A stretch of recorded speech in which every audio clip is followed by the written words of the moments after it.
नमस्कार दोस्तों। यह है कक्षा 12 की पार्ट 2।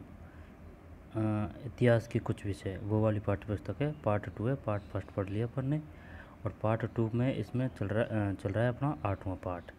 ठीक है, और 8वां पार्ट में अपना अभी ये पॉइंट चलेगा, जंगल और कबीले। तो चलिए हर एक फैक्ट, हर एक तथ्य को समझते हुए आराम से याद करते हुए चलते हैं। और एनसीईआरटी वाली बुक है ये, न्यू वाली। तो चलिए शुरू करते हैं। बसे हुए गांवों के परे। ग्रामीण भारत में बसे हुए लोगों की खेती के अलावा भी बहुत कुछ था। उत्तर और उत्तर पश्चिम भारत की गहरी खेती वाले प्रदेशों को छोड़ दे तो भाई जंगल और कबीले। ठीक है, बसे हुए गांवों के परे। ग्रामीण भारत में बसे हुए लोगों की खेती के अलावा भी बहुत कुछ था।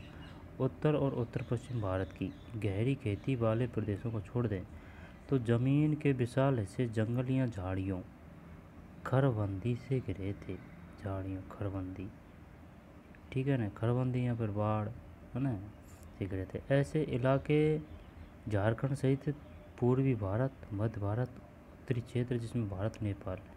एक मिनट। जंगल और कबीले, बसे हुए गांवों के परे। ग्रामीण भारत में बसे हुए लोगों की खेती के अलावा भी बहुत कुछ था। उत्तर और उत्तर पश्चिम भारत की गहरी खेती वाले प्रदेशों को छोड़ दे तो जमीन के विशाल हिस्से जंगल या झाड़ियों खरबंदी से घिरे थे। ऐसे इलाके झारखंड सहित पूर्वी भारत, मध्य भारत, उत्तरी क्षेत्र जिसमें भारत नेपाल के सीमावर्ती इलाके की तराई शामिल है। दक्षिण भारत का पश्चिमी घाट और दक्कन के पठारों में फैले हुए थे। हालांकि इस काल में अखिल भारतीय स्तर पर जंगलों के फैलाव का औसत निकालना लगभग असंभव है। फिर भी सांसारिक स्रोतों से मिली जानकारी के आधार पर यह अंदाज़ा लगाया जा सकता है कि यह औसतन करीब करीब 40% था।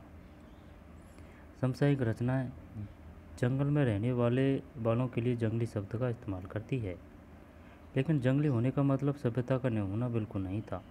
वैसे आजकल इस शब्द का प्रचलित अर्थ यही है कि इन दिनों इस शब्द का इस्तेमाल ऐसे लोगों के लिए होता था जिनका गुजारा जंगल के उत्पादों, शिकार और स्थानांतरित खेती से होता था। ये काम मौसम के मुताबिक होते थे। उदाहरण के तौर पर भीलों में बसंत के मौसम में जंगल के उत्पाद इकट्ठा किए जाते थे। गर्मियों में मछली पकड़ी जाती थी। मानसून के महीनों में खेती की जाती और शरद व जाड़े के महीनों में शिकार किया जाता था। भाई बसंत के मौसम में जंगल के उत्पाद इकट्ठा किए जाते, गर्मियों में मछली पकड़ी जाती, मानसून के महीनों में खेती की जाती और शरद व जाड़े के महीनों में शिकार किया जाता था। यह सिलसिला लगातार गतिशीलता की बुनियाद पर खड़ा था और इस बुनियाद को मजबूत भी करता था। लगातार एक जगह से दूसरी जगह घूमते रहना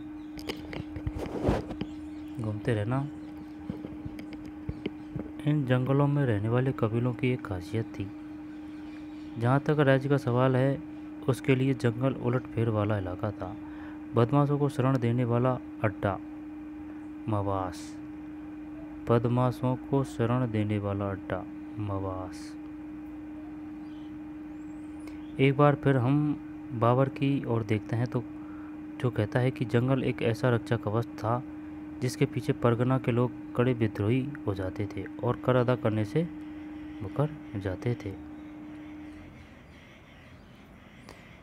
जहाँ तक राज्य का सवाल है, उसके लिए जंगल उलटफेर वाला इलाका था। बदमाशों को शरण देने वाला अड्डा, अड्डा को यानी कि मवास का अर्थ है अड्डा।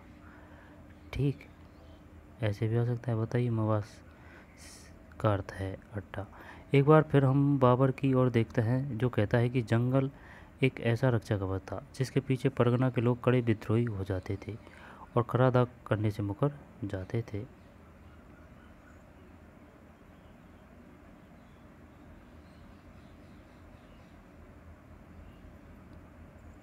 नीलगाय का शिकार करते हुए शाहजहाँ का क्षेत्र, बादशाह नामा से। आप इस चित्र में जो देखते हैं उसका वर्णन कीजिए। इसमें ऐसा कौन सा सांकेतिक तत्व है जो शिकार और एक आदर्श न्याय व्यवस्था को जोड़ता है?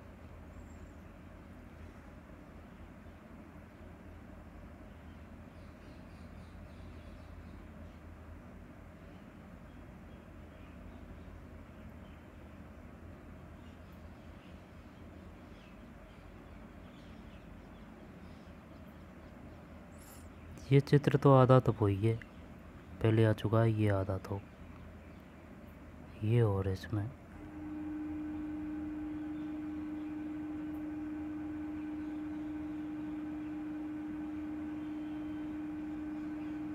ठीक बंदूक थी उस समय।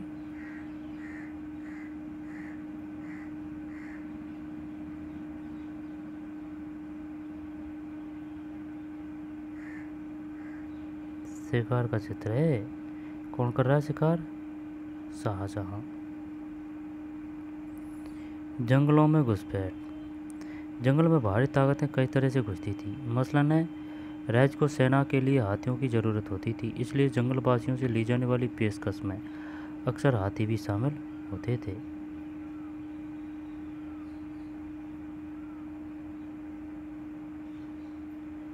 मुगल राजनीति विचारधारा में गरीबों और अमीरों से सबके साथ जुड़े हुए राज्य के गहरे सरोकार का एक लक्षण था।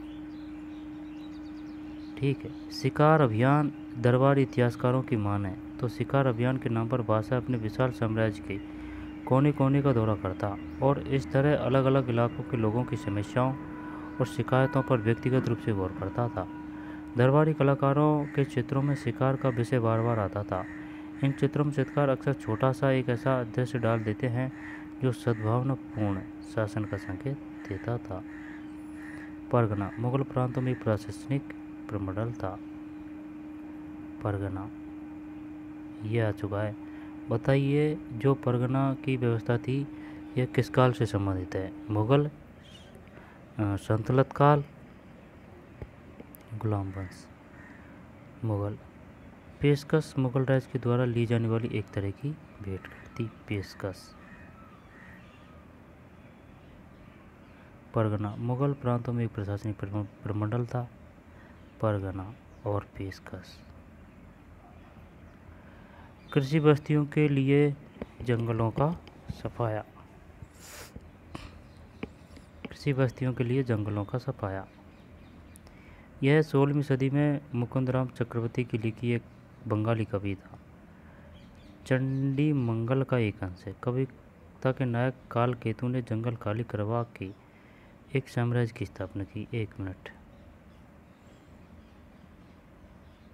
है ना, ये पढ़ लिया है ना, कोई नहीं है, ये रह रहा है अपना। चल पढ़ते हैं।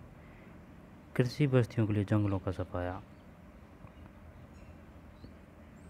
यह 16वीं सदी में मुकुंदराम चक्रवर्ती की लिखी एक बंगाली कविता चंडी मंगल का एक अंश है। कविता के नायक काल केतु ने जंगल खाली करवा के एक साम्राज्य की स्थापना की।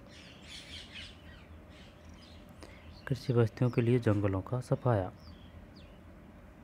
आई बात समझ में? यह 16वीं सदी में मुकुंदराम चक्रवर्ती की लिखी एक बंगाली कविता चंडी मंगल का एक अंश है।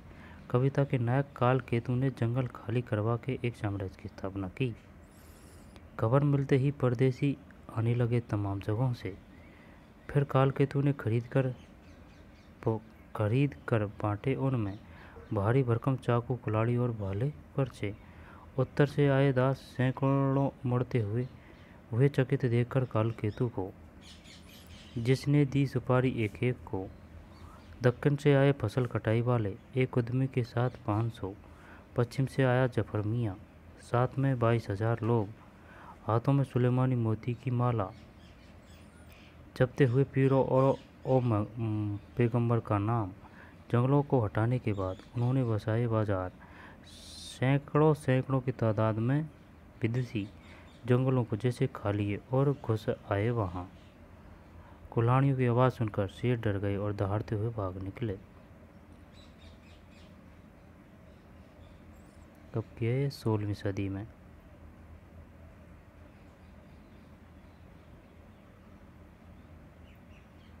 एक साम्राज्य की स्थापना की।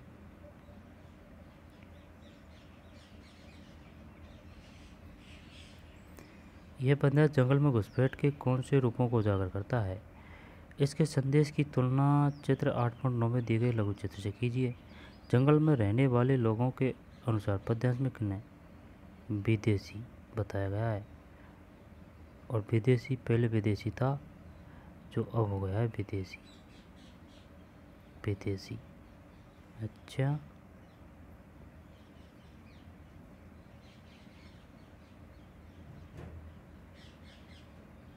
कविता में है, कहाँ है विदेशी?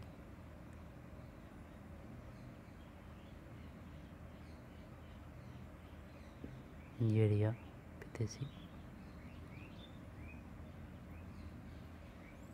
अब है पहाड़ी कबीलों और मैदानों के बीच व्यापार लगभग 1595। पहाड़ी कबीलों, ठीक, और मैदानों के बीच व्यापार लगभग 1595।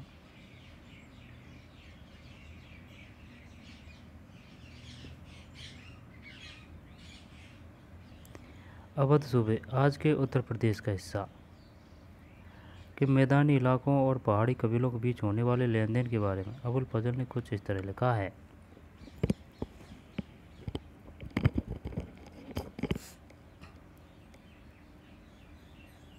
1595 की बात है।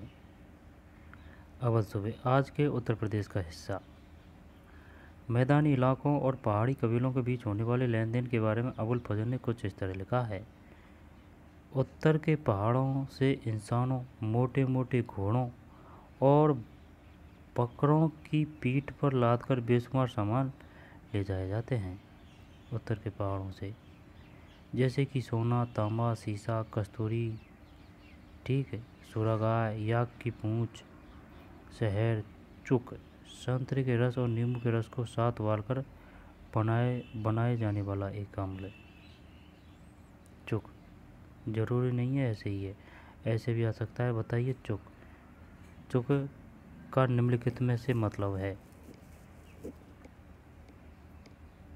संतरे के रस और नींबू के रस को साथ उबाल कर बनाए जाने वाला एक अम्ल। चुक।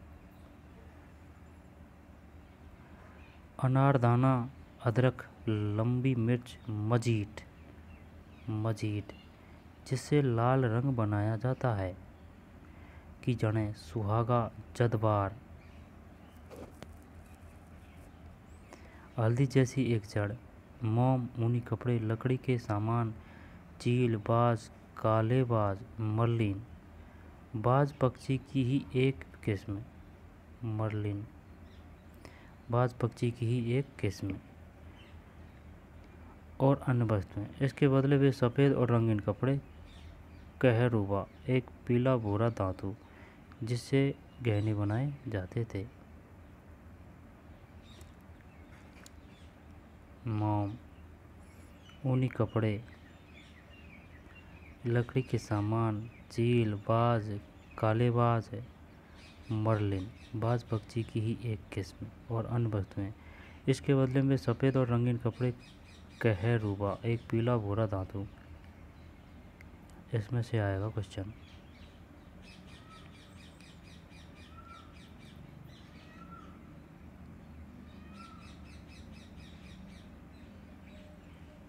चूक का अर्थ क्या है? संतरे के रस और नींबू के रस को साथ उबालकर बनाए जाने वाला एक अम्ल, ठीक है ना।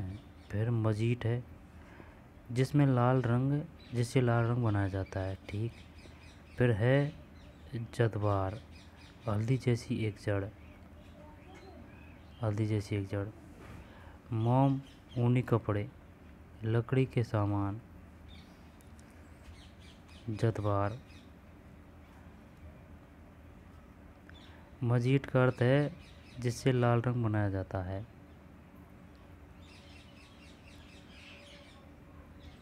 जिससे लाल रंग बनाया जाता है। फिर जदबार, हल्दी जैसी एक जड़, चूक, मजीठ, जदबार।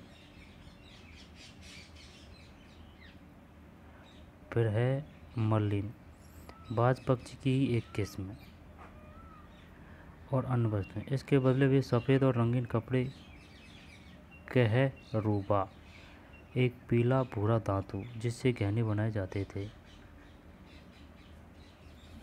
कहरुबा, एक पीला भूरा धातु ठीक है ना, कहरुबा, जिससे गहने बनाए जाते थे। नमक, हींग, गहने, शीशे व मिट्टी के बर्तन वापस ले जाते हैं।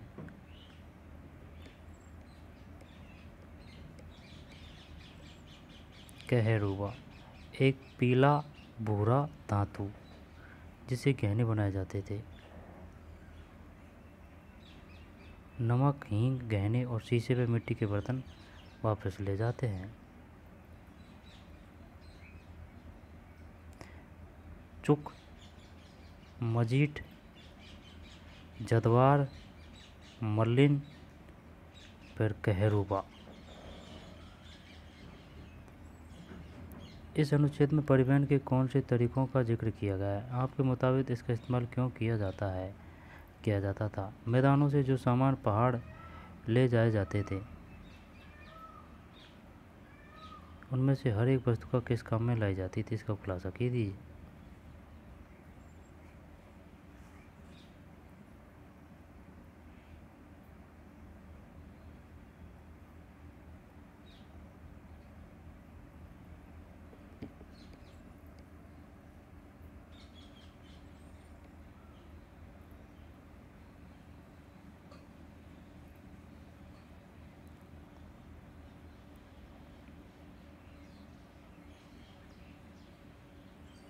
जो सद्भावनापूर्ण शासन का संकेत देता था।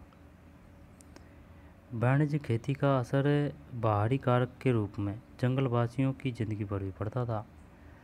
जंगल के उत्पाद जैसे शहद, मधुमोम और लाख की बहुत मांग थी। लाख जैसी कुछ वस्तुएं जो 17वीं सदी में भारत में समुद्र पार होने वाले निर्यात की मुख्य वस्तुएं थी। हाथी भी पकड़े और बेचे जाते थे। व्यापार के तहत वस्तुओं की अदला बदली भी होती थी। कुछ कबीले भारत और अफगानिस्तान के बीच होने वाले ज़मीनी व्यापार में लगे थे, जैसे पंजाब का लोहानी कबीला। वे पंजाब के गांवों और शहरों के बीच होने वाले व्यापार में भी शिरकत करते थे। लोहानी कबीला पंजाब का।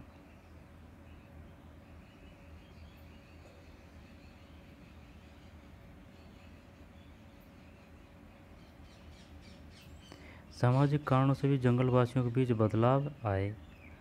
कबीलों के भी सरदार होते थे। बहुत कुछ ग्रामीण समुदाय के बड़े आदमियों की तरह कई कबीलों के सरदार जमींदार बन गए, कुछ तो राजा भी हो गए। ऐसे में उन्हें सेना खड़ी करने की जरूरत हुई। उन्होंने अपने ही खानदान के लोगों की सेना में भर्ती किया या फिर अपने ही भाई बंधुओं से सैन्य सेवा की मांग की। सिंध इलाके की कबीला सेनाओं में 6000 घुड़सवार और 7000 पैदल सिपाही होते थे।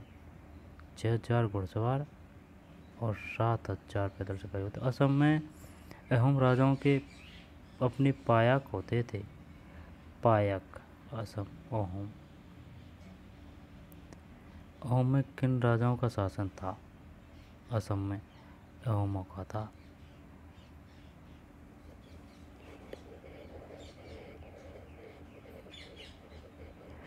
अपने पायक होते थे। ये वे लोग थे जिन्हें जमीन के बदले सैनिक सेवा देनी पड़ती थी। अहोम राजाओं ने जंगली हाथी पकड़ने पर अपने एकाधिकार का ऐलान भी कर रखा था। अपने एकाधिकार का अहोम राजाओं ने।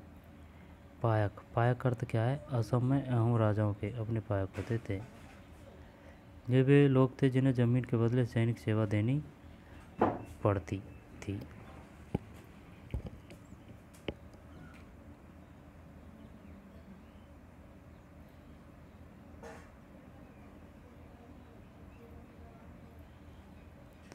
छः 6000 घुड़सवार और 7000 पैदल सिपाही होते थे। असम में अहोम राजाओं के अपने पायक होते थे। ये वे लोग थे जिन्हें जमीन के बदले सैनिक सेवा देनी पड़ती थी। अहोम राजाओं के जंगली हाथी पकड़ने पर अपने एकाधिकार की ऐलान भी कर रखा था। हालांकि कबीला व्यवस्था से राजतंत्रीय प्रणाली की तरफ संक्रमण बहुत पहले ही शुरू हो चुका था, लेकिन ऐसा लगता है कि 16वीं सदी में आकर यह प्रक्रिया पूरी तरह विकसित हुई। इसकी जानकारी हमें उत्तर पूर्वी इलाकों में कबीलाई राज्यों के बारे में आयन की बातों से मिलती है। उदाहरण के तौर पर 16वीं 17वीं सदी में क्या पढ़ रहे हैं यार, दोबारा से लेते हैं। सामाजिक कारणों से भी जंगलवासियों के जीवन में बदलाव आए।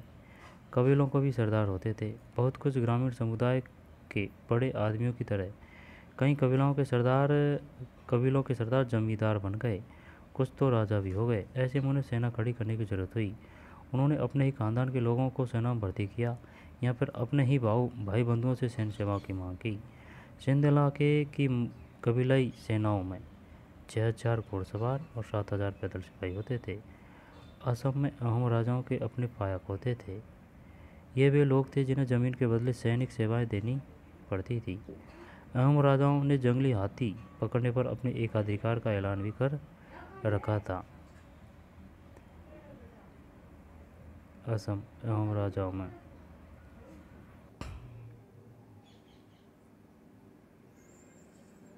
सिंध इलाके की कबीलाई सेनाओं में 6,000 घुड़सवार और 7,000 पैदल सिपाही होते थे। असम में अहोम राजाओं के अपने पायक होते थे। पायक ये वे लोग थे जिन्हें जमीन के बदले सैनिक सेवा देनी पड़ती थी। अहोम राजाओं ने जंगली हाथी पकड़ने पर अपने एकाधिकार का ऐलान भी कर रखा था। हालांकि कबीलाई व्यवस्था से राजतंत्र प्रणाली की तरफ संक्रमण बहुत पहले ही शुरू हो चुका था, लेकिन ऐसे लगता है कि 16वीं सदी में आकर ही यह प्रक्रिया पूरी तरह विकसित हुई। इसकी जानकारी हमें उत्तर पूर्वी इलाकों में कबीलाई राज्यों के बारे में आइन की बातों से मिलती है। उदाहरण के तौर पर 16वीं-17वीं सदी में कोच राजाओं ने पड़ोसी कबीलों के साथ एक के बाद एक युद्ध किया। कोच राजाओं ने और उन पर अपना कब्जा जमा लिया। जंगल के इलाकों में नए सांस्कृतिक प्रभावों के विस्तार की भी शुरुआत हुई। कुछ इतिहासकारों ने दरअसल ये भी सुझाया है कि नए बसे इलाकों के खेतिहर समुदायों में जिस तरह धीरे धीरे इस्लाम को अपनाया, उसमें सूफी संतों पीर ने एक बड़ी भूमिका अदा की थी।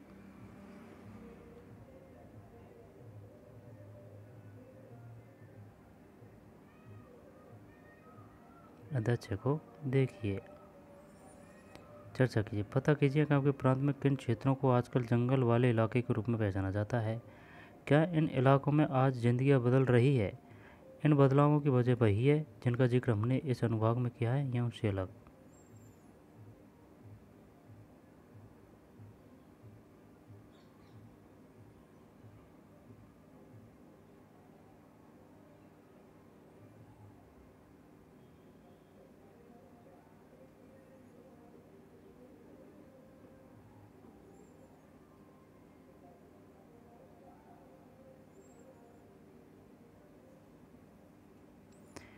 कोच राजाओं, ये कोच राजा किसा है भाई?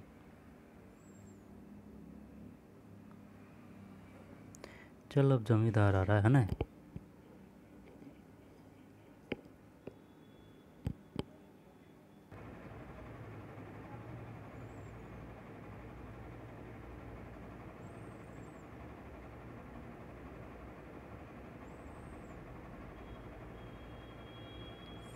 सूफी गायक को सुनते, एक किसान और एक शिकारी।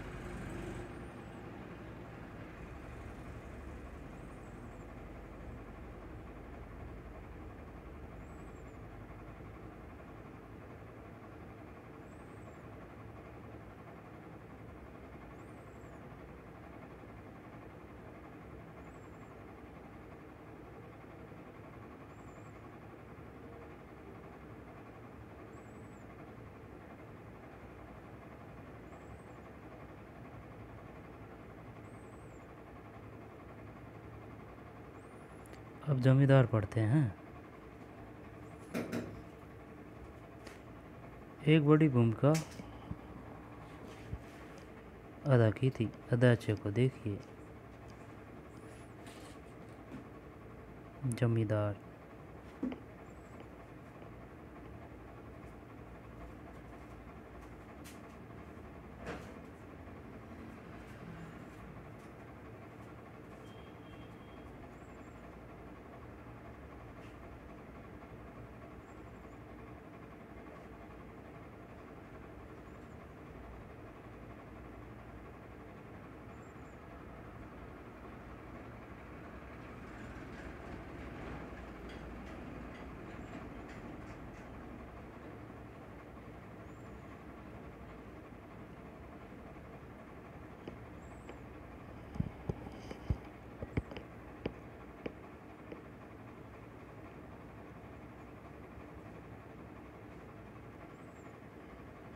जमींदार मगर भारत में कृषि संबंधों की हमारी दास्तान तब तक अधूरी रहेगी जब तक गांवों में रहने वाले एक ऐसे तबके की बात न कर लें जिनकी कमाई तो खेती से आती थी, लेकिन वो जो कृषि उत्पाद में सीधे हिस्सेदारी नहीं करते थे। कमाई तो खेती जिनकी कमाई तो खेती से आती थी, लेकिन जो कृषि उत्पादन में सीधे हिस्सेदारी नहीं करते थे। वे जमींदार थे जो अपनी ज़मीन के मालिक होते थे और जिन्हें ग्रामीण समाज में ऊंची हैसियत की वजह से कुछ खास सामाजिक और आर्थिक सुविधाएं मिली हुई थी। जमींदारों को बढ़ी हुई हैसियत के पीछे एक कारण जाति था। दूसरा कारण यह था कि वे लोग राज्य को कुछ खास किस्म की सेवाएं यानी खिदमत देते थे। जमींदारों की समृद्धि की वजह थी कि उनकी विस्तृत व्यक्तिगत जमीन, इन्हें मिल्कियत कहते थे। जमींदारों की जो ज़मीन थी उसको क्या कहा जाता था? मिल्कियत यानी संपत्ति। मिल्कियत ज़मीन पर जमींदार के निजी इस्तेमाल के लिए खेती होती थी। अक्सर इन ज़मीनों पर दिहाड़ी के मजदूर या पराधीन मजदूर काम करते थे। जमींदार अपनी मर्जी के मुताबिक इन ज़मीनों को बेच सकते थे, किसी और के नाम कर सकते थे और उन्हें गिरवी रख सकते थे। जमींदारों की ताकत इस बात से की जाती थी कि वे अक्सर राज्य की ओर से कर वसूल कर सकते थे। इसके बदले उन्हें वित्तीय मुआवजा मिलता था। सैनिक संसाधन उनकी ताकत का एक और जरिया था। ज़्यादातर जमींदारों के पास अपने किले भी थे, अपनी सैनिक टुकड़ियाँ भी, जिससे घोड़सवार, तोपखाने और पैदल सिपाहियों के जत्थे होते थे। इस तरह अगर हम मुगलकालीन गांवों में सामाजिक संबंधों की कल्पना एक ब्राह्मण के रूप में करें तो जमींदार इसके सक्रिय शीर्ष का हिस्सा थे। अबुल फजल इस ओर इशारा करते हैं कि ऊंची जाति के ब्राह्मण राजपूत गठबंधन ने ग्रामीण समाज पर पहले ही अपना ठोस नियंत्रण बना रखा था। इसमें तथाकथित मध्यम जातियों की भी खासी नुमाइंदगी थी, जैसा कि हमने पहले देखा है, और इस तरह कई मुसलमान जमींदारों की भी इसमें तथाकथित मध्यम जातियों की भी खासी नुमाइंदगी थी, जैसा कि हमने पहले देखा है, और इस तरह कई मुसलमान जमींदारों की भी। समसामयिक दस्तावेजों से ऐसे लगता है कि जंग में जीत जमींदारों की उत्पत्ति का संभावित स्रोत रहा होगा। अक्सर जमींदारी फैलाने का एक तरीका था ताकतवर सैनिक सरदारों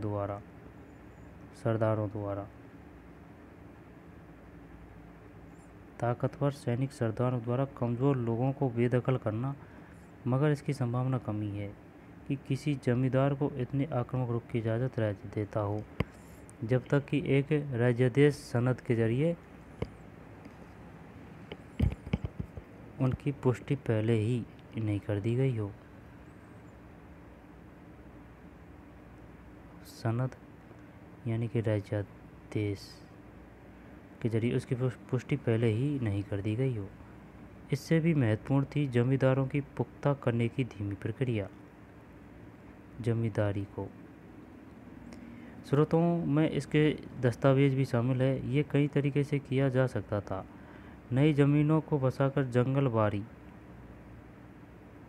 अधिकारों के हस्तांतरण के जरिए राज्य के आदेश से या फिर खरीदकर, यही वे प्रक्रियाएं थी जिनके जरिए अपेक्षाकृत निचली जातियों के लोग भी जमींदारों के दर्जे में दाखिल हो सकते थे, क्योंकि इस काल में जमींदारी धड़ल्ले से खरीदी और बेची जाती थी। कई कारणों ने मिलकर परिवार या वंश पर आधारित जमींदारों को पुख्ता होने का मौका दिया। मसलन राजपूतों और जाटों ने ऐसी रणनीति अपनाकर उत्तर भारत में जमीन की बड़ी बड़ी पट्टियों पर अपना नियंत्रण पुख्ता किया।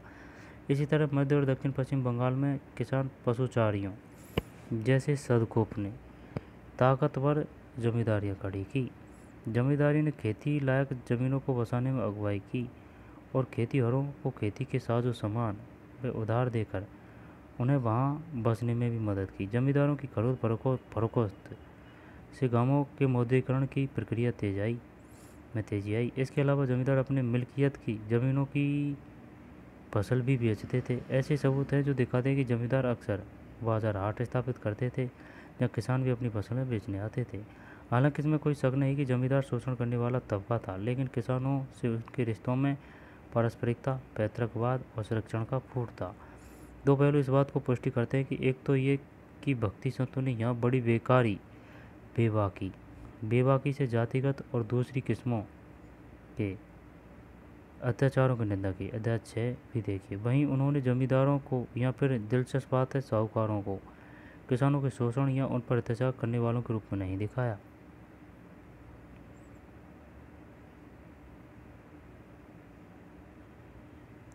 आमतौर पर राज्य का राजस्व अधिकारी उनके गुस्से का निशाना बना। दूसरे 17वीं सदी में भारी संख्या में कृषि विद्रोह हुए। उनमें राज्य के खिलाफ जमींदारों को अक्सर किसानों का समर्थन उनमें राज्य के खिलाफ जमींदारों को अक्सर किसानों का समर्थन मिला। आज़ादी के बाद भारत में जमींदार व्यवस्था खत्म कर दी गई। इस अनुभाग को पढ़िए और उन कारणों को पहचान कीजिए जिनकी वजह से ऐसा किया गया।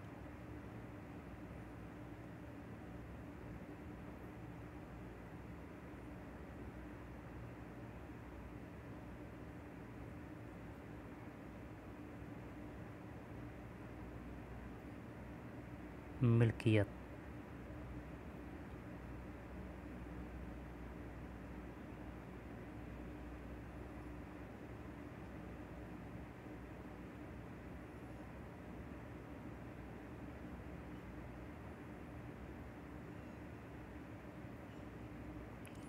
एक समांतर सैनिक बल। आईन अकबरी के मुताबिक मुगल भारत में जमींदारों की मिली जुली सैनिक शक्ति इस प्रकार थी: 3,64,558 घुड़सवार, 42,77,057 पैदल सैनिक, फिर 1863 हाथी, 4260 तोप, 4500 नाव।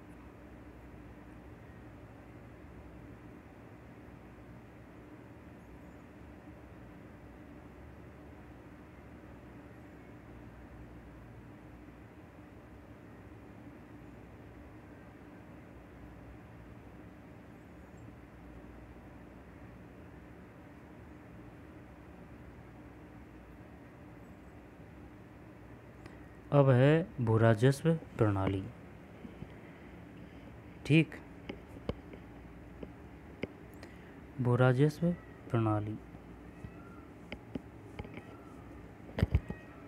जमीन से मिलने वाला राजस्व मुगल साम्राज्य की आर्थिक बुनियादी थी। इस कारण से कृषि उत्पादन पर नियंत्रण रखने के लिए और तेजी से फैलते साम्राज्य के तमाम इलाकों में राजस्व आकलन व वसूली के लिए यह जरूरी था कि राज्य एक प्रशासनिक तंत्र खड़ा करे।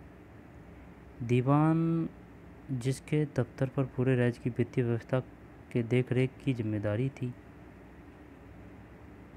इस तंत्र में शामिल था। इस तरह हिसाब रखने वाले और राजस्व अधिकारी खेती की दुनिया में दाखिल हुए और कृषि संबंधों को शक्ल देने में एक निर्णायक ताकत के रूप में उभरे। लोगों पर कर का बोझ निर्धारित करने से पहले मुगल राज्य ने जमीन और उस पर होने वाले उत्पादन के बारे में खास की सूचनाएं इकट्ठा करने की कोशिश की। भूराजस्व के इंतजाम में 2 चरण थे, पहला कर निर्धारण और दूसरा वास्तविक वसूली। जमा निर्धारित रकम थी और हासिल सचमुच वसूली गई रकम। जमा निर्धारित रकम थी और हासिल सचमुच वसूली गई रकम। अमील गुजार या राजस्व वसूल करने वालों के कामों की सूची में अकबर ने यह हुक्म दिया कि जहाँ उसे अमीर गुजार को कोशिश करनी चाहिए कि खेती हर नकद भुगतान करे, वहीं फसलों में भुगतान का विकल्प भी खुला रहे। अमील गुजार राजस्व निर्धारित करते समय राज्य अपना हिस्सा ज़्यादा से ज़्यादा रखने की कोशिश करता, मगर स्थानीय हालत की वजह से कभी कभी सचमुच में इतनी वसूली कर पाना संभव नहीं हो पाता था। हर प्रांत में जोती हुई जमीन और जोतने लायक जमीन दोनों की नपाई की गई। अकबर के शासनकाल में अबुल फजल ने आइन में ऐसी ज़मीनों के सभी आंकड़ों को संकलित किया। उसके बाद के बादशाहों के शासनकाल में ज़मीन की नपाई के प्रयास जारी रहे। मसलन 1665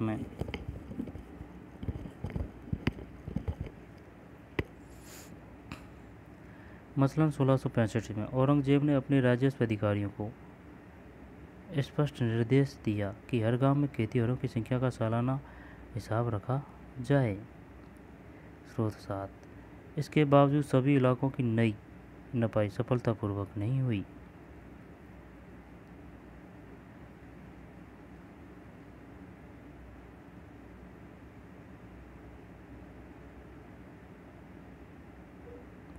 1665 ईस्वी में औरंगजेब ने अपने राजस्व कर्मचारियों को स्पष्ट निर्देश दिया कि हर गांव में खेतीहरों की संख्या का सालाना हिसाब रखा जाए।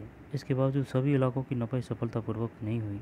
जैसा कि हमने देखा है, उपमहाद्वीप के कई बड़े हिस्से जंगलों से घिरे हुए थे और उनकी नपाई नहीं हुई। 1665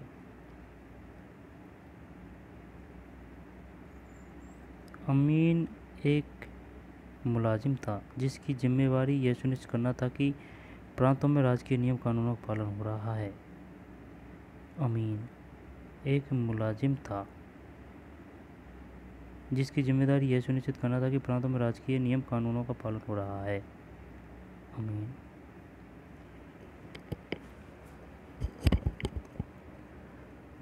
अकबर के शासनकाल में भूमि का वर्गीकरण।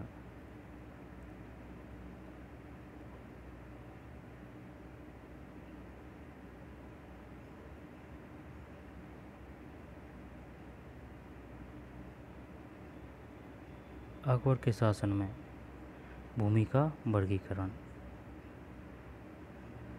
आइन में वर्गीकरण के मापदंड की निम्नलिखित सूची दी गई है। अकबर बादशाह ने अपनी गहरी दूरदर्शिता के साथ जमीनों का वर्गीकरण किया और हर एक वर्ग की जमीन के लिए अलग अलग राजस्व निर्धारित किया। पौलज वह जमीन है जिसमें एक के बाद एक फसल की सालाना खेती होती है, जिसे कभी खाली नहीं छोड़ा जाता। पड़ौती पड़ौती वह ज़मीन है जिस पर कुछ दिनों के लिए खेती रोक दी जाती है। ये क्वेश्चन आ चुका है रीट में। पौलज, पड़ौती और चाचर बंजर जो भी है, ये किन के काल में थी? पड़ौती यह वह ज़मीन है जिस पर कुछ दिनों के लिए खेती रोक दी जाती थी ताकि वह अपनी खोई ताकत वापस पा सके, है ना। पौलज होगी, पड़ौती होगी, चचर। पौलज, पड़ती, चचर, पड़ौती, चचर वह ज़मीन है जो 3 या 4 वर्षों तक खाली रहती है। 3 या 4। बंजर वह ज़मीन है जिस पर 5 या उससे ज़्यादा वर्षों से खेती नहीं की गई हो। पहले 2 प्रकार की ज़मीन की 3 किस्में हैं। पौलज, है ना, पड़ती, फिर चचर। बंजर 5 या उससे ज़्यादा वर्षों से, चचर 3 या 4 वर्षों तक। पहले 2 प्रकार की ज़मीन की 3 किस्में हैं, अच्छी, मध्यम और ख़राब। वे हर किस्म की ज़मीन के उत्पाद को जोड़ देते हैं और इसका तीसरा हिस्सा मध्यम उत्पाद माना जाता है, जिसका 1/3 हिस्सा शाही शुल्क माना जाता है।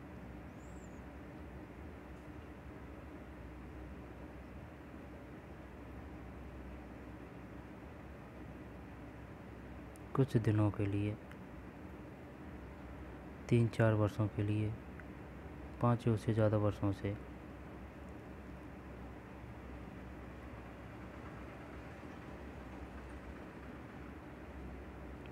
अपने अधीन इलाकों में ज़मीन का वर्गीकरण करते वक्त मुगल राज्य ने किन सिद्धांतों का पालन किया?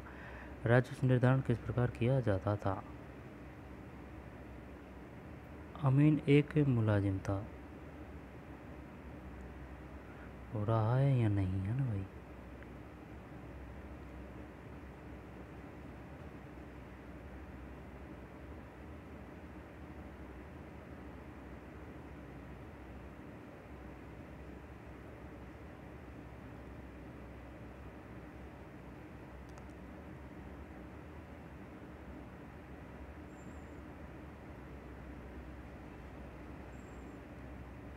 मुगल साम्राज्य का विस्तार। भूराजस्व की वसूली पर साम्राज्य के विस्तार का क्या प्रभाव पड़ा? मनसबदारी व्यवस्था, चल ठीक है, आने दे। मुगल प्रशासनिक व्यवस्था के शीर्ष पर एक सैनिक नौकरशाही तंत्र मनसबदारी था, जिस पर राज्य के सैनिक व नागरिक मामलों की जिम्मेदारी थी। कुछ मनसबदारों को नकदी भुगतान किया जाता था, जबकि उनमें से ज़्यादातर को साम्राज्य के अलग अलग हिस्सों में राजस्व के आवंटन के जरिए भुगतान किया जाता था। समय समय पर उनका तबादला किया जाता था। अध्याय 9 देखिए। ठीक, अरब सागर, बंगाल की खाड़ी। अब ये क्या बता रहा है? बाबर का शासन, अकबर का शासन और औरंगजेब का शासन।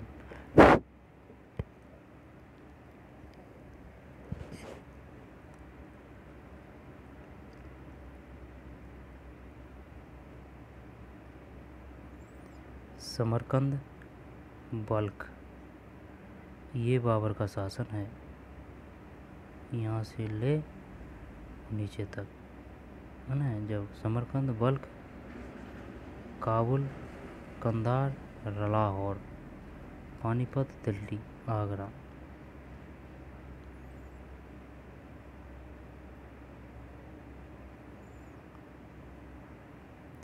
1530, 1605 औरंगजेब का शासन, 1707।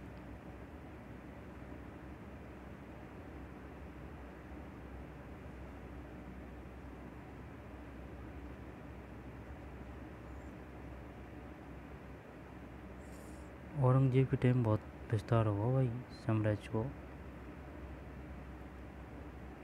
बाबर का शासन 1530, अकबर का शासन 1605, औरंगजेब का शासन 1707।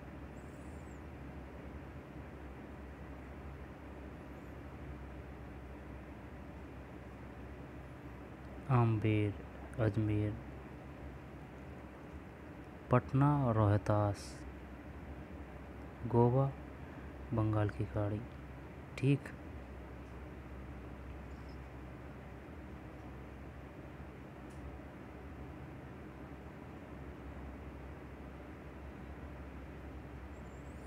नकद या जीन्स, और इधर है जमा।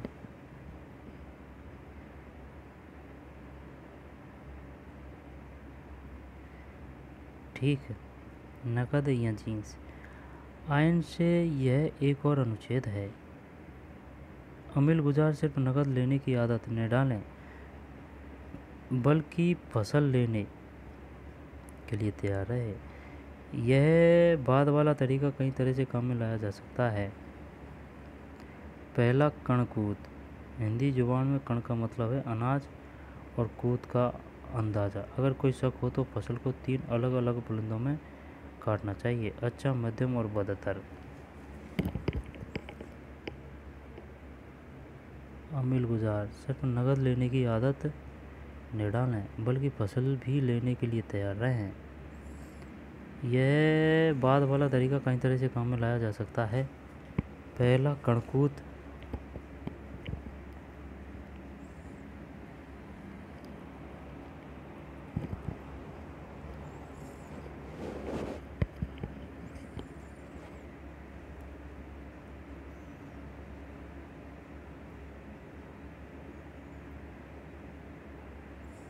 कणकूद। हिंदी जुबान में कण का मतलब है अनाज और कूद का अंदाज़ा, तो इसका मतलब होया कण का अंदाज़ा। अगर कोई शक हो तो फसल को 3 अलग अलग बुलंदों में काटना चाहिए: अच्छा, मध्यम और बदतर। और इस तरह शक दूर करना चाहिए। अक्सर अंदाज से किया गया ज़मीन का आकलन भी पर्याप्त रूप से सही नतीजा देता है। दूसरा, बटाई, जिसे भाओली भाओली बटाई भाओली भी कहते हैं, में फसल काट कर जमा कर लेते हैं और फिर सभी पक्षों की मौजूदगी में वे रजामंदी में बंटवारा करते हैं। लेकिन इसमें कई समझदार निरीक्षकों की जरूरत पड़ती है, वरना दुष्ट बुद्धि और मक्कार धोखेबाजी की नीयत रखते हैं। तीसरे, खेत बटाई, जब वे बीज बोने के बाद खेत बांट लेते हैं। चौथे, लौंग बटाई, फसल काटने के बाद उसका ढेर बना लेते हैं। खेत बटाई, जब वे बीज बोने के बाद खेत बांट लेते हैं। चौथे, मांग बटाई या लांग बटाई, फसल काटने के बाद वे उसका ढेर बना लेते हैं और फिर उसे अपने में बांट लेते हैं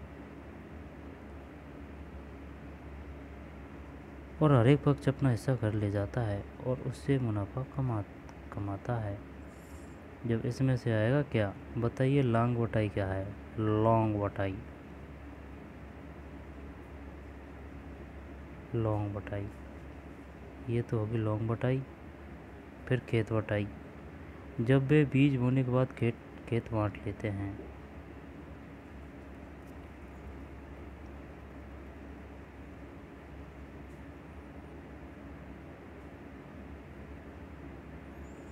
खेत बटाई में तो ऐसे ही है, बीज फेंकने के बाद खेत बांट लिया कि भाई ये तेरा खेत, ये अपना खेत, ये तो हुई खेत बटाई।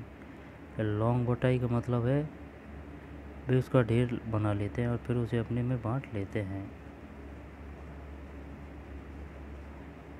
और बाहोली,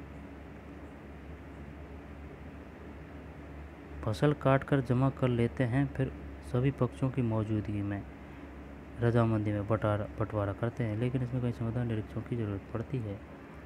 बाहोली,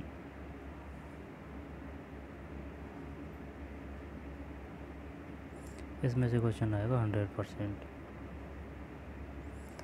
अब इधर है जमा। 1665 में अपने राजस्व अधिकारियों को औरंगजेब के द्वारा दिए गए हुक्म का एक अंश। 1665 में अपने राजस्व अधिकारी को औरंगजेब के द्वारा दिए गए हुक्म का एक अंश।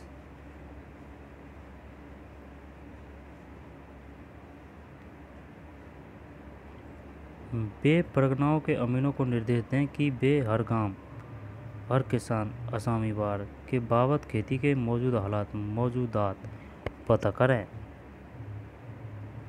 और बारीकी से उनकी जांच करने के बाद सरकार के वित्तीय हितों, किफायत व किसानों के कल्याण को ध्यान रखते हुए जमा निर्धारित करें।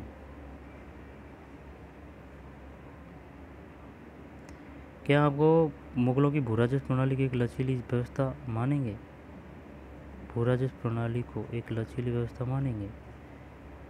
अब है चांदी का बहाव।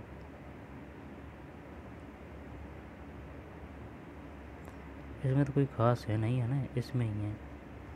एक तो है कणकूत, फिर है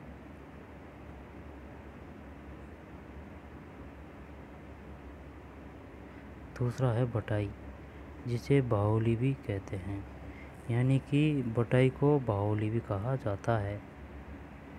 आई बात समझ में? और जो जे के बाद में है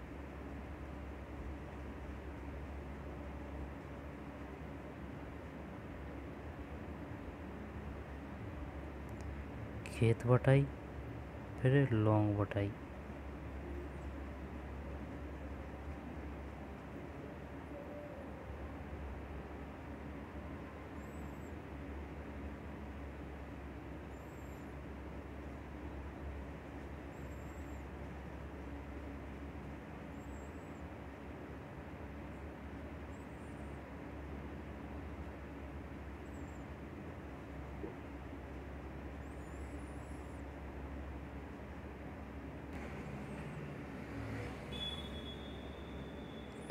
अब आ रहा है चांदी का बहाव। मुगल साम्राज्य एशिया के उन बड़े साम्राज्यों में से एक था जो 16वीं व 17वीं सदी में सत्ता और संसाधनों पर अपनी पकड़ मजबूत बनाने में कामयाब रहे। वे साम्राज्य थे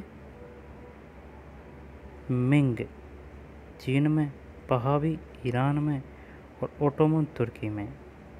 आई समझ में? मुगल साम्राज्य एशिया के उन बड़े साम्राज्यों में से एक था जो 16वीं व 17वीं सदी में सत्ता और संसाधनों पर अपनी पकड़ मजबूत बनाने में कामयाब रहे। वे साम्राज्य थे मिंग चीन में, सफावी ईरान में और ओटोमन तुर्की में। तुर्की में ओटोमन, जो ईरान में सफावी। कुछ मुसलमान शासकों ने अपने को सफावी भी बताया है या फिर उनसे तुलना की है या फिर उनकी पदवी धारण की है। हाँ, और मिंग चीन में।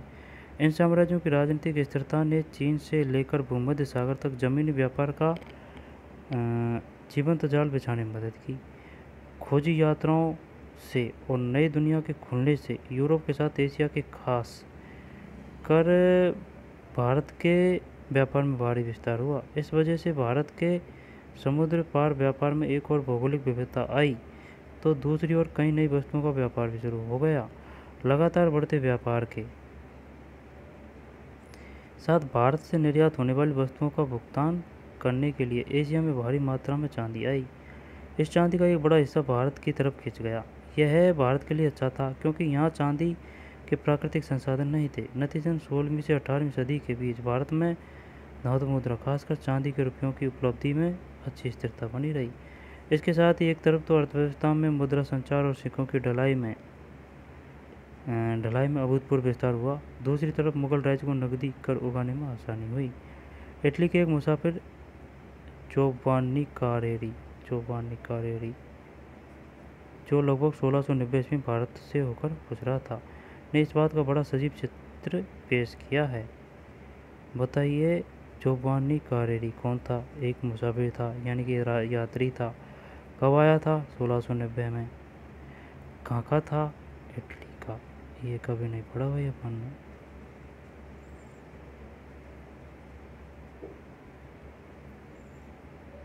कारेरी 1690 ने इस बात का बड़ा सजीव चित्र पेश किया कि किस तरह चांदी तमाम दुनिया से होकर भारत पहुंची थी।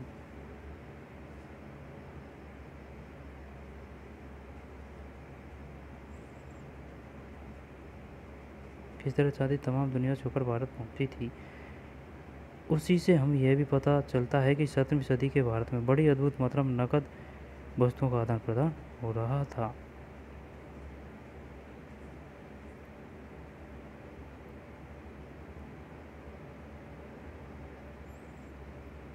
अकबर द्वारा जारी किए गए चांदी के रुपए दोनों तरफ हैं।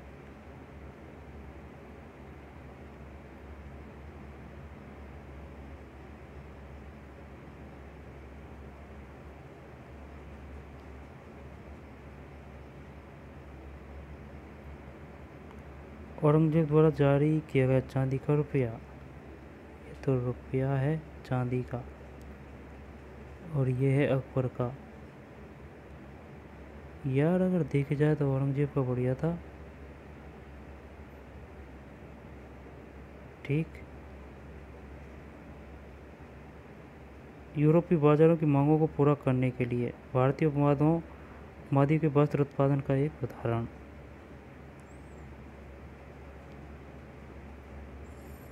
ये देख बेटा की वस्त्र चित्र है एक, वस्त्र उत्पादन का एक उदाहरण।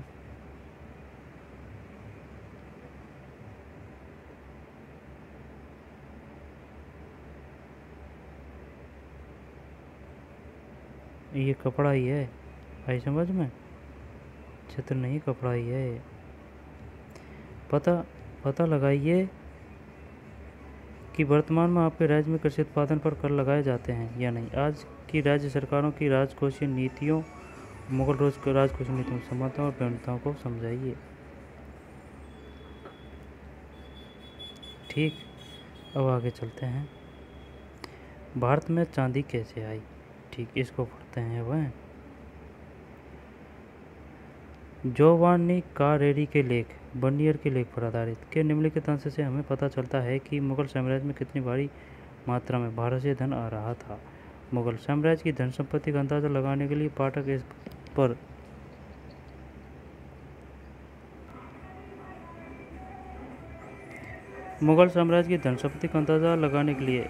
इस बात पर गौर करें कि दुनिया भर में विचरने वाला सारा सोना चांदी आखिर यहीं पहुंच जाता है। ये सब जानते हैं कि इसका बहुत बड़ा हिस्सा अमेरिका से आता है और यूरोप के कई रास्तों से होते हुए इसका थोड़ा सा हिस्सा कई तरह की वस्तुओं के लिए तुर्की में जाता है। थोड़ा सा हिस्सा रेशम के लिए स्मिर्ना होते हुए भारत पहुंचता है। अब चूँकि तुर्की लोग कॉफ़ी से अलग नहीं रह सकते, जो कि ओमान और अरबिया से आती है, और न ही फारस, अरबिया और तुर्की के लोग भारत की वस्तुओं के बिना रह सकते हैं। वे मुद्रा की विशाल मात्रा लाल सागर व बेबल मंडल के पास स्थित मोचा भेजते हैं। इसी तरह वे ये मुद्राएं हैं भारत की खाड़ी पर स्थित बसरा भेजते हैं। बाद में ये सारी संपत्ति जहाज़ों में हिंदुस्तान भेज दी जाती है। भारतीय जहाज़ों के अलावा जो डच, अंग्रेजी और पुर्तगाली जहाज़ हर साल हिंदुस्तान की वस्तुएं लेकर पेंगू, तानसेरी, म्यांमार के हिस्से, श्याम थाईलैंड, सिलोन श्रीलंका, मालदीव के टापू, मोजाम्बिक और अन्य जगह ले जाते हैं। इन्हीं जहाज़ों को निश्चित तौर पर बहुत सारा सोना चांदी इन देशों से लेकर वहां हिंदुस्तान पहुंचना पड़ता है। जो डच लोग जापान के खानों में हासिल करते हैं, देर सवेरे हिंदुस्तान को चला जाता है और यहाँ से यूरोप को आने वाली सारी वस्तुएं, चाहे वो फ्रांस से जाए या इंग्लैंड या पुर्तगाल, सभी नकद में खरीदी जाती है। जो नकद वहीं हिंदुस्तान में रह जाता है। इसको पढ़ेंगे बाद में।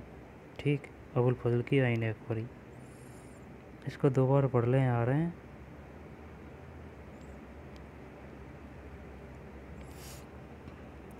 साम्राज्य की धन संपत्ति का अंदाज़ा लगाने के लिए पाठक इस बात पर गौर करें कि दुनिया भर में बिछड़ने वाला सारा सोना चांदी आखिरकार यहीं पहुंच जाता है। ये सब जानते हैं कि इसका बहुत बड़ा हिस्सा अमेरिका से आता है और यूरोप के कई राज्यों से होते हुए इसका थोड़ा सा हिस्सा कई तरह की वस्तुओं के लिए तुर्की में जाता है। थोड़ा सा हिस्सा रेशम के लिए स्मिर्ना होते हुए फारस पहुंचता है। अब चूंकि तुर्की लोग कॉफ़ी से अलग नहीं रह सकते, कॉफ़ी जो कि ओमान और अरबिया से आती है, और नहीं फारस, अरबिया और तुर्की के लोग भारत की वस्तुओं के बिना रह सकते हैं। वे मुद्रा की विशाल मात्रा लाल सागर व बेबल मंडल के पास इतनी मोचा क्या है भाई, मोचा बेचते हैं। इसी तरह ये वे मुद्राएं हैं फारस की गाड़ी पर स्थित फसेरा बेचते हैं। बाद में ये सारी संपत्ति जहाज़ों से हिंदुस्तान भेज दी जाती है। भारतीय जहाज़ों के अलावा जो डच, अंग्रेजी और पुर्तगाली जहाज़ हर साल हिंदुस्तान की वस्तुएं लेकर पेंगू, तानसेरी, म्यांमार के हिस्से, तानसेरी,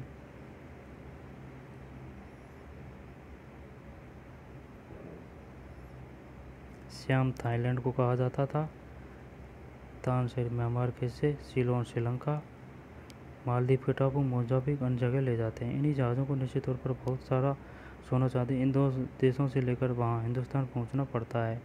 तो सब कुछ जो डच लोग जापान के खानों से हासिल करते हैं, देर सवेरे हिंदुस्तान को चला जाता है और यहाँ से यूरोप को जनवरी सारे वस्तुएं, चाहे वो फ्रांस चाहे या इंग्लैंड या पुर्तगाल, सभी नकद में खरीदी जाती है। जो नकद वही हिंदुस्तान में रह जाता है। ठीक,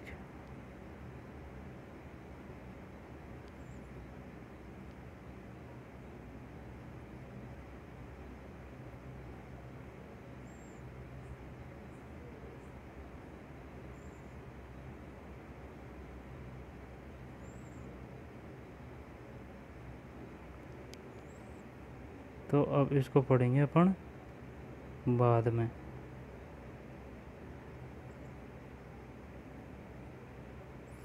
अबुल फजल की आईन अकबरी को मिलते हैं नए वीडियो में। धन्यवाद।